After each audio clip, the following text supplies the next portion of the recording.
ለይለቱል ቀድርን እንደው አላህ ቢወፍቀው ምንድነው ሊል የሚችለው? አይሻ ራሳቸው ጠይቀው ይሄንን ጥያቄ ተመልሶላቸዋል።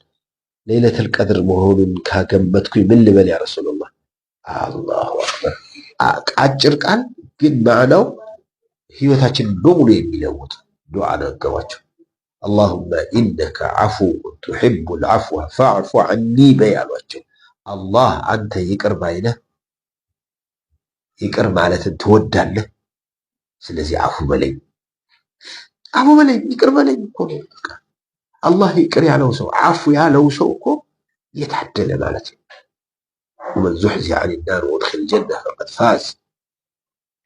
ስለዚህ ይህንን እድል አላህ ስብሓነሁ ወተዓላ እንዲወፍቀን ሁላችንም በእነዚህ የሚቀሩት ሌሊቶች ላይ አላሁመ ኢነከ ዐፉውን ቱሒቡል ዐፍወ ፈዕፉ ዐና እያልን ዱዓችንን ማብዛትና መጨመር ያስፈልጋል።